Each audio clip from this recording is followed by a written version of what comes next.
Hello, আসসালামু আলাইকুম প্রিয় গাইস। আজকে হচ্ছে আইসা পড়ছি সকাল সকালে ছাদ ক্লিন করতে, ঠিক আছে। ছাদের হচ্ছে সাইড সাইডে অনেক ময়লা আছে আর কি, এই ময়লা দিয়ে আর কি ক্লিন করবো। ওই মানে আমরা যে বিল্ডিংয়ে কাজ করি তার ছাদের উপরে অবশ্যই ছাদ বা সম্পূর্ণ বাউন্ডারি যা দেন সব হচ্ছে নিজের হাতে করা আমার। আর হচ্ছে ছাদের উপরে ক্লিন করে মূলত হচ্ছে সকাল সকালে বলতেছে কি ছাদ ক্লিন করতে হবে, ওই দেখা যেতে ওই ছাদ ক্লিন করতেছে আর কি। ওই দেখা যায় এখানে হচ্ছে যে ছোটো ছোটো পাথর মতো বা সিমেন্টের গোড়া মোড়া যত গাছ লাগিয়েছিল এগুলো হচ্ছে ক্লিন করতেছে, ঠিক আছে।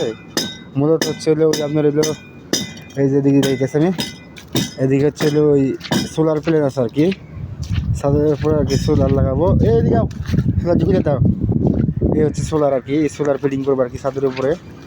এই জন্য হচ্ছে ছাদ ক্লিন করা বলছি, বুঝছো। খোলো দিকে ওই দিকটা খোলো না, হচ্ছে সোলার জমি দিয়ে আছে ভালো খোলো। পানি টানি পরে বৃষ্টি হয়েছে তো, রাত বৃষ্টি হয়েছে এই জন্য হচ্ছে পানি পরে হয়েছে, এটা মনে হবে না। এই হচ্ছে সোলার, এই সোলারের পানি যায় সব শেষ হয়েছে। সোলার এগুলো হচ্ছে এই ছাদের মধ্যে লাগানো হবে, ঠিক আছে। এই সোলার যে হচ্ছে এই ছাদের উপরে লাগানো হবো, এই দেখেন সোলার এগুলো ফিটিং করবো আর কি। এই জন্য হচ্ছে ক্লিন করে একবারে লাস্ট ফিনিশিং দিয়ে হচ্ছে এগুলো ফিটিং করা হবে, ঠিক আছে। ধন্যবাদ। যদি ভিডিওটা ভালো লাগে অবশ্যই লাইক কমেন্ট শেয়ার করবেন। আল্লাহ হাফেজ।